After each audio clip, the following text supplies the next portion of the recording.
കർത്താവിൻ്റെ പരിശുദ്ധമായ നാമത്തിന് നന്ദിയോടെ സ്തോത്രം ചെയ്യുകയും സ്തുതിക്കുകയും ചെയ്യുന്നു. ക്രിസ്തുവിൽ ധന്യരും ദൈവത്തിന് പ്രിയരുമായ വാത്സല്യമുള്ള ദൈവമക്കളെ, നിങ്ങൾക്കെല്ലാവർക്കും യേശുക്രിസ്തുവിൻ്റെ ധന്യമേറിയ നാമത്തിൽ വിനീതമായ സ്നേഹവന്ദനങ്ങൾ അറിയിക്കുന്നു.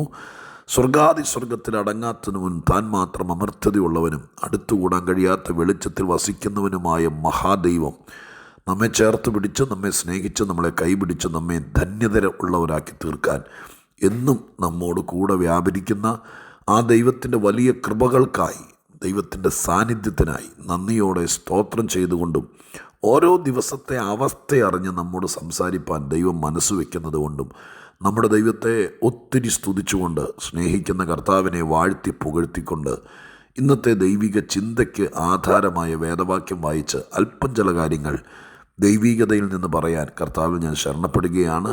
പ്രതീക്ഷ നിറഞ്ഞ ഹൃദയത്തോടെ നമുക്ക് തിരുവെഴുത്തിലേക്ക് നമ്മുടെ ശ്രദ്ധയെ തിരിക്കാം. ഇയ്യോബിൻ്റെ പുസ്തകം 28 അധ്യായത്തിൻ്റെ 3 വാക്യം ഞാൻ നിങ്ങളെ വായിച്ചു കേൾപ്പിക്കാം. ഇയ്യോബ് 28:3. മനുഷ്യൻ അന്ധകാരത്തിന് ഒരതിർ വയ്ക്കുന്നു, കൂരിരുളിലെയും അന്ധതമസിലെയും കല്ലിനെ അങ്ങേയറ്റം വരെ ശോധന ചെയ്യുന്നു. ആദ്യത്തെ ഭാഗം മാത്രം എടുക്കാം. മനുഷ്യൻ അന്ധകാരത്തിന് ഒരതിര് വയ്ക്കുന്നു. ഇയ്യോബിൻ്റെ പുസ്തകത്തിലെ വാക്കുകളും വാചകങ്ങളും നമ്മൾ ഗ്രഹിച്ചെടുക്കേണ്ടതും ചില വാക്കുകളൊക്കെ വ്യാഖ്യാനിച്ചെടുക്കേണ്ടതുമാണ്. പ്രത്യേകിച്ച് സംഘർഷമുഖരിതമായിരിക്കുന്നൊരു മനോഭാവമുള്ള മനുഷ്യൻ അഥവാ ഇയ്യോബ് ജീവിതത്തിൻ്റെ ഏറ്റവും കഠിനമായ പ്രയാസത്തിൽ കൂടെ കടന്നു പോകുമ്പോൾ മനപ്രയാസം വരുത്താൻ വേണ്ടി പലരും കുത്തുവാക്കുകൾ പോലെ ചില വാക്കുകൾ കൊണ്ട് ആക്രമിക്കുമ്പോൾ അതിൻ്റെ മധ്യത്തിൽ പറയപ്പെടുന്ന ഒറ്റപ്പെട്ട വാക്കുകളാണ് ഇയ്യോബിൻ്റെ പുസ്തകത്തിൽ പലയിടത്തും കാണാൻ കഴിയുന്നത്. ഒരു ചരിത്ര പ്രസ്താവന പോലെ ഒരു സംഭവത്തിൻ്റെ പരമ്പരയായി വിശദീകരിക്കുന്ന ഭാഗങ്ങൾ ഇയ്യോബിൻ്റെ പുസ്തകത്തിൽ ചുരുക്കമാണ്.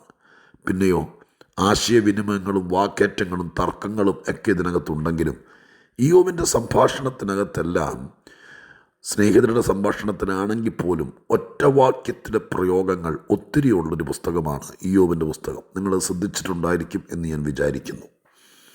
ഈ അധ്യായത്തിൽ നമ്മളിപ്പോൾ വായിച്ച 3 വാക്യത്തിൻ്റെ ആദ്യ ഭാഗത്ത് മനുഷ്യന് ചെയ്യാൻ കഴിയുന്നൊരു കാര്യം, ചെയ്യാൻ പറ്റുമെങ്കിൽ ചെയ്യാൻ കഴിയുന്നൊരു കാര്യം ആത്മീകമായിട്ട് എഴുതിയിരിക്കുക. അന്ധകാരത്തിന് മനുഷ്യൻ അതിര് വയ്ക്കുന്നു. അതിനെ നമുക്ക് രണ്ടർത്ഥത്തിലും എടുക്കാം. അന്ധകാരത്തിന് മനുഷ്യൻ ഒരതിര് വയ്ക്കുന്നു. എങ്ങനെയാണ് അന്ധകാരത്തിന് അതിര് വയ്ക്കുന്നത്? വെള്ളം ഇഷ്ടമുള്ളിടത്തേക്കൂടെ ഒഴുകും.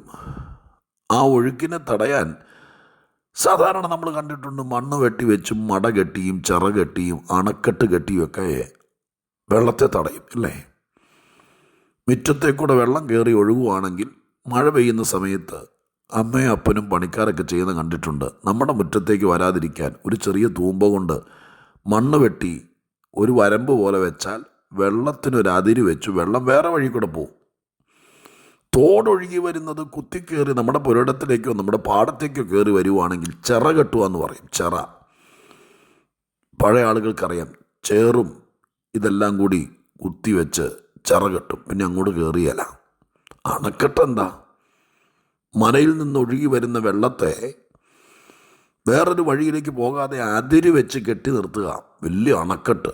നമ്മുടെ സംസ്ഥാനത്തൊക്കെ അണക്കെട്ടുകൾ, വലിയ അണക്കെട്ടുകൾ പഴയ ആളുകൾ പണിതാണെങ്കിലും അപ്പോൾ വെള്ളത്തിന് ചിറ കെട്ടിയും വരമ്പ് വെട്ടിയും അണക്കെട്ട് കെട്ടിയും അതിര് നിശ്ചയിക്കാം. അങ്ങനെയാണെങ്കിൽ അന്ധകാരത്തിന് എങ്ങനെ അതിര് നിശ്ചയിക്കുന്നത്? വരമ്പ് കെട്ടി വയ്ക്കാൻ പറ്റുമോ? മറ കെട്ടിയാൽ പറ്റുമോ? എങ്ങനെ പറ്റും? വളരെ ലളിതമാണ്. അന്ധകാരത്തിന് അതിര് വയ്ക്കാം. നിങ്ങളൊരു മെഴുകുതിരി കത്തിച്ച് വെച്ചാൽ മതി. ആ മെഴുകുതിരി കത്തിച്ച് വയ്ക്കുന്നൊരു അതിര് നിശ്ചയിക്കുക. എത്ര കൂരിരുട്ടാണെങ്കിലും നിങ്ങൾ കത്തിച്ച് വെച്ചിരിക്കുന്ന മെഴുകുതിരിയുടെ അടുത്തേക്ക് ഇരുട്ടിന് വരാൻ പറ്റില്ല. അതിര് നിശ്ചയിച്ചു. ആ മെഴുകുതിരിയുടെ പ്രകാശത്തിൻ്റെ സ്വാധീനം എവിടെ വരെയുണ്ടോ അവിടെ തടഞ്ഞു നിർത്തിയിരിക്കുക ഇരുട്ടിനെ. അതിന് നിശ്ചയിച്ചിരിക്കുക. നിങ്ങളൊരു വലിയ വെളിച്ചം, ഇപ്പോൾ ലൈറ്റൊക്കെ എൻ്റെ വോൾട്ട് കണക്കാക്കിയിട്ടാണല്ലോ. ഒരു വലിയ വെളിച്ചം അത് നിങ്ങളുടെ മുറ്റത്ത്, നിങ്ങളുടെ ഗ്രൗണ്ടിൽ, നിങ്ങളുടെ എവിടെയാണോ അവിടെ, നിങ്ങളുടെ പുരയിടത്തിൽ ഹൈമാക്സ് ലൈറ്റ് എന്ന് നമ്മുടെ നാട്ടിലൊക്കെ ജനപ്രതിനിധികളുടെ പാരിതോഷികമായിട്ട് കവലകൾ തോറും ഭയങ്കര ഉയരത്തിൽ വലിയ കവലയാണെങ്കിൽ 8-10 ലൈറ്റുകൾ താഴേക്ക് കത്തിച്ചിരിക്കും. ആ ലൈറ്റ് കത്തിയാൽ ആ പട്ടണത്തിൽ മുഴുവൻ അന്ധകാരത്തിനൊരതിരായി. അത് കത്തി നിൽക്കുമ്പോൾ, തലയെടുപ്പോടെ കത്തി നിൽക്കുമ്പോൾ, ആ ജില്ലയിലെ ഇരുട്ടെല്ലാം കൂടി ആ കവലയിലേക്ക് വന്നാലും ഓൻ അതിരിട്ടിരിക്കുക. അവൻ കത്തി നിൽക്കുമ്പോൾ അടുത്ത് വരാൻ പറ്റുമോ? അപ്പം അന്ധകാരത്തിന് അതിരിടുക എന്ന് പറഞ്ഞപ്പോൾ ഞാനും തല പോഞ്ഞുകൊണ്ടിരുന്നു, എൻ്റെ കർത്താവ് എന്തുകൊണ്ട് അതിരിടും? പലതിനും നമുക്ക് അതിരിടാം. അതിര് തർക്കം ഉണ്ടെങ്കിൽ, അപ്പുറത്തെ വീട്ടുകാരനും നമ്മളുമായിട്ട് അതിര് മാന്തുന്ന ഇടപാടുണ്ടെങ്കിൽ, വില്ലേജ് ഓഫീസറെ വിളിച്ചുകൊണ്ട് വന്നിട്ട്, നാട്ടുമധ്യസ്ഥരെ വിളിച്ചുകൊണ്ട് വന്നിട്ട് കയറ് വലിച്ച് കെട്ടിയിട്ട് കരിങ്കല്ല് കൊണ്ട് നമുക്ക് അതിരിടാം. അല്ലെങ്കിൽ 4 പാറക്കല്ല് വെച്ചിട്ട് അതിന് കമ്പിവേലിയിടാം, അതിരായി. പക്ഷെ അന്ധകാരത്തിന് എങ്ങനെ അതിരിടും കർത്താവേ? മനുഷ്യനത് ചെയ്യുന്നു എന്ന് പറഞ്ഞപ്പോൾ ആലോചിച്ചുകൊണ്ടിരിക്കുമ്പോൾ പരിശുദ്ധാത്മാനോട് പറഞ്ഞു, എടാ സിമ്പിളല്ലേ, അന്ധകാരത്തിന് അതിരിടാൻ വേണ്ടി കരിങ്കല്ലിറക്കണോ, കോൺക്രീറ്റ് കൂട്ടണോ? അന്ധകാരത്തിന് അതിരിടാൻ വേണ്ടി നീ വിദേശത്തുനിന്ന് പ്രത്യേക മെറ്റീരിയൽ ഇറക്കണോ? ഒന്നും ചെയ്യണ്ട. പിന്നെ എന്താ ചെയ്താൽ മതി? നീ ഒരു വിളക്ക് കത്തിച്ചാൽ അന്ധകാരത്തിന് അതിരായില്ലേ? അപ്പോഴല്ലേ ഞാനും ചിന്തിക്കുന്നത്, അന്ധകാരത്തിന് അതിരെന്ന് പറയുമ്പോൾ മനുഷ്യന് ചെയ്യാൻ കഴിയുന്ന കാര്യമാണ്. നിന്റെ വീട്ടിലേക്ക് ഇരുട്ടിനെ കയറ്റത്തില്ലെന്ന് നീ തീരുമാനിച്ചാൽ നീ ഒരു വിളക്കം കത്തിച്ചു വെക്കണം. നിന്റെ ഹൃദയത്തിനകത്ത് ഇരുട്ടിന് കയറ്റത്തില്ലെന്ന് വിചാരിച്ചാൽ നിന്റെ അകത്തെ ദീപം അങ്ങ് കത്തിക്കണം. ആത്മാവ് ജ്വലിച്ചു നിൽക്കണം. അകത്ത് വെളിച്ചമുള്ളവൻ്റെ ഉള്ളിലേക്ക് ഇരുട്ട് വരില്ല. അന്ധകാരത്തിന് അതിരായില്ലേ?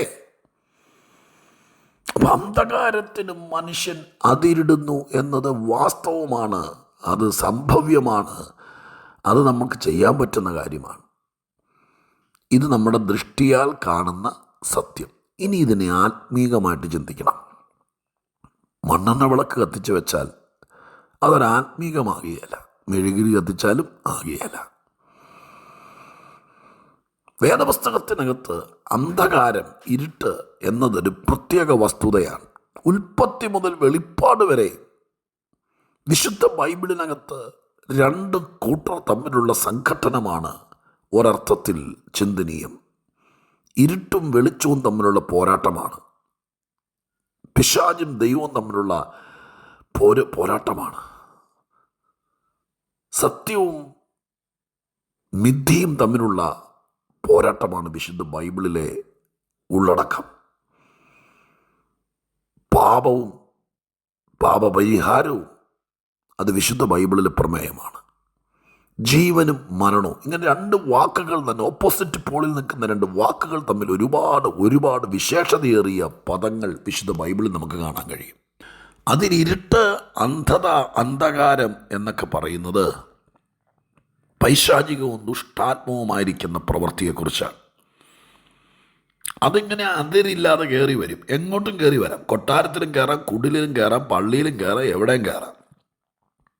യേശുക്രിസ്തു ഇരുന്ന് പെസഹ ആചരിക്കുന്ന മാളിക മുറിക്കകത്തേക്ക് സാത്താൻ കയറി ചെന്ന് യൂദയുടെ അകത്ത് കയറി നമ്മൾ വായിക്കുന്നുണ്ടല്ലോ.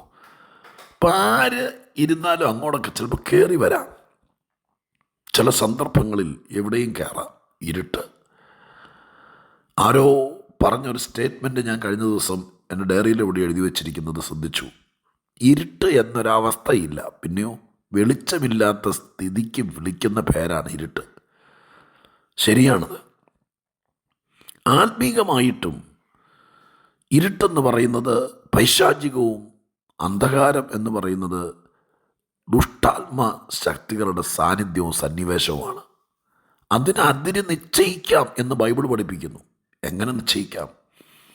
എവിടെയെങ്കിലും പോയി ജപിച്ച് കെട്ടി എന്തെങ്കിലും പറഞ്ഞ് വലിച്ചു കെട്ടിയാൽ നടക്കുകയില്ല. പിന്നെയോ ഒറ്റ മാർഗമുള്ളൂ, വിളക്ക് കത്തിക്കുക എന്ന് പറഞ്ഞാൽ ആത്മീകമായ വെളിച്ചം പ്രകാശിക്കുക എന്നൊക്കെ പറയുന്ന വാക്ക് നമ്മൾ തിരുവഴുത്തിൽ ഒരുപാട് ഭാഗത്ത് കാണുന്നുണ്ട്. നിൻ്റെ മേൽ ദൈവം പ്രകാശിക്കാൻ തുടങ്ങിയാൽ, നിനക്ക് പ്രകാശനം കിട്ടിയാൽ, നീ വെളിച്ചമായാൽ, നീ ഇരുട്ടിന് അതിരിട്ടു, നീ ഉള്ളിടത്തേക്ക് ഇരുട്ട് വരില്ല. നമ്മൾ ജ്വലിക്കുക, നമ്മൾ പ്രകാശിക്കുക, നമ്മൾ വെളിച്ചമാകുക, നമ്മൾ വിളക്കാകുക. ബൈബിളിൽ എത്രയോ ആശയമുണ്ട്. നമ്മെക്കുറിച്ച് ദൈവം തമ്പുരാൻ പറഞ്ഞാൽ എന്താ? നിങ്ങൾ ലോകത്തിൻ്റെ വെളിച്ചമാണ്, നീ ഒരു വെളിച്ചമാണ്, നീ ഒരു കൈത്തിരിയാണ്, നീ ഒരു ദീപമാണ്. നിങ്ങളുടെ വീട്ടിൽ ഇരുട്ടിന് അതിരിടണമെന്ന് നിങ്ങൾക്കൊരു തോന്നലുണ്ടോ? എന്നും രോഗം, കൊച്ചുങ്ങൾക്ക് എന്നും പ്രശ്നം. രോഗമായിരിക്കുകയല്ല, ഈ പൈശാചികമായ ഇരുട്ടിൻ്റെ ആക്രമണമായിരിക്കും. എന്നും കലഹം. ദൈവത്തിൻ്റെ സന്നിധിയിൽ നിന്ന് ദൈവത്തോട് പ്രാർത്ഥിക്കണം, എന്നെ ഒന്ന് കത്തിച്ച് വിളക്ക് പോലാക്കണം. യേശു തമ്പുരാൻ പറഞ്ഞില്ലേ, വിളക്ക് കത്തിച്ച് ആരും പറയും കീഴിൽ വെക്കരുത്, തണ്ടിന്മേ വെക്ക്, വീട്ടിൽ വരുന്ന എല്ലാവർക്കും അത് കാണട്ടെ. കർത്താവിനോട് പറയണം, കർത്താവേ, എൻ്റെ കുടുംബത്തിൽ കുഞ്ഞുങ്ങളിൽ എവിടെ ആണെങ്കിലും കയറി വരുന്ന ഇരുട്ടിനൊരു അതിര് വയ്ക്കാൻ, എവിടെയെങ്കിലും പോയി കൂടെ പ്രാർത്ഥിച്ചാൽ അവിടെ നിന്ന് കൊണ്ടുവരുന്ന എന്തെങ്കിലും വസ്തു വീട്ടിൽ കൊണ്ടുവച്ചാൽ നടക്കുകയല്ല. നിങ്ങളൊരു വിളക്കാകണം. കർത്താവിനോട് പറയണം, ആ തണ്ടിന്മേൽ എന്നെ വെക്കണം. നമുക്കതിന് വേണ്ടി ദൈവത്തോട് പ്രാർത്ഥിക്കാം. ദൈവം അത് ചെയ്യട്ടെ. ഇരുട്ടിന് അതിര് വയ്ക്കുന്ന ആളുകൾ ഇവിടെ ഉണ്ട് കേട്ടോ. ഒത്തിരി പേർ ഇരുട്ടിനെ സമ്മതിക്കരുത്, കയറി വരാൻ സമ്മതിക്കരുത്, പുരയിടത്തിൽ കയറ്റരുത്, വീട്ടിൽ കയറ്റരുത്, ഹൃദയത്തിൽ കയറ്റരുത്, ചിന്താമണ്ഡലത്തിൽ കയറ്റരുത്, നമ്മുടെ പിള്ളേരുടെ ഇടയ്ക്കിടയ്ക്ക് അടുപ്പിക്കരുത്. അതിന് ഇരുട്ടിന് അതിര് വയ്ക്കുന്ന അമ്മമാരും അപ്പന്മാരും കർത്തൃദാസന്മാരും എഴുന്നേക്കട്ടെ. അവർ പ്രകാശിക്കട്ടെ. അവർ കത്തി ജ്വലിച്ച് നിൽക്കുമ്പോൾ ഇരുട്ട് അതിനപ്പുറം 10 അടിയോ 10 മീറ്ററോ അപ്പുറം നിൽക്കണം, ഇങ്ങോട്ട് കയറുകയില്ല. കാരണം ഞാൻ കത്തി നിൽക്കുന്ന വിളക്കാണ്. നമുക്കങ്ങനെ ചിന്തിക്കാം, അങ്ങനെയാകാം, അങ്ങനെ പ്രാർത്ഥിക്കാം, രക്ഷപ്പെടാം. അതേ നിവൃത്തിയുള്ളൂ. പ്രാർത്ഥിക്കാം. പരിശുദ്ധ ദൈവമേ, ഞങ്ങളുടെ സ്വർഗീയ പിതാവേ, അന്ധകാരത്തിന് അതിര് നിശ്ചയിക്കുന്ന ആളുകളെക്കുറിച്ച് തിരുവെഴുത്തിൽ കണ്ടു. ദൈവമേ, മനുഷ്യകുലത്തിൽ ചിലർ ഇരുട്ടുണ്ടാക്കുന്നവരുണ്ട്, ഉള്ള വെളിച്ചം ഊതിക്കെടുത്തുന്നവർ. എന്നാൽ ചില നല്ലവരുണ്ട്, ഇരുട്ടിന് അതിര് വയ്ക്കുന്നവർ. ഇന്നത്തെ വചന കേൾവിയിൽ എല്ലാവരും ഒരു വാക്കെങ്കിലും പ്രാർത്ഥിക്കണേ അപ്പാ. ഈ ലോകത്തിൽ വ്യാപരിക്കുന്ന ഇരുട്ടിന്, പൈശാചികതയ്ക്ക്, ദോഷപ്രവർത്തികൾക്കൊരതിര് വയ്ക്കാൻ ചിലർ പ്രകാശിക്കട്ടെ. എൻ്റെ സന്ദേശം കേൾക്കുന്ന ഉദ്യോഗസ്ഥന്മാരെയൊക്കെ ഓർക്കുന്നു. അവർക്കെല്ലാം അധികാരമുണ്ടല്ലോ. അവർ ഇരുട്ടിന് കൂട്ടു നിൽക്കല്ലേ, വെളിച്ചമാകട്ടെ.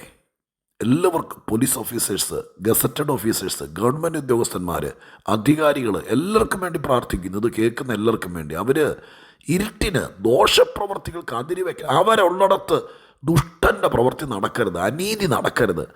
ദൈവമക്കളെയും ദൈവദാസന്മാരെയും എല്ലാം ഓർക്കുന്നു. ഞങ്ങൾ ആത്മീകമായി ഇരുട്ടിന് അതിര് നിശ്ചയിക്കുന്നവരാകട്ടെ. ദൈവം അത് ചെയ്യും, ഞങ്ങളത് വിശ്വസിക്കുന്നു. ഞങ്ങൾ കർത്തൃദാസന്മാർക്ക് പ്രത്യേകം കൃപ തരണം, ഇരുട്ടിന് അതിര് നിശ്ചയിക്കാൻ. ദൈവം അത് ചെയ്യണേ അപ്പാ. ഭാരതത്തിന് വേണ്ടി ഈ വാക്ക് വെച്ച് പ്രാർത്ഥിക്കുന്നു. ഇരുട്ടിൻ്റെ സ്വാധീനം ഭയങ്കരമായി വരുമ്പോൾ അവിടെ ജ്വലിച്ച് പ്രകാശിക്കുന്ന വിളക്കുകളായി, ഇരുട്ടിന് അതിര് നിശ്ചയിക്കുന്നവരായി ഞങ്ങളെ ഉപയോഗിക്കണേ, സഭകളെ ഉപയോഗിക്കണേ. അതിനായി പ്രാർത്ഥിക്കുന്നു.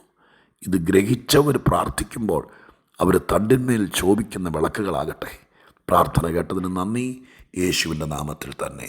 ആമേൻ.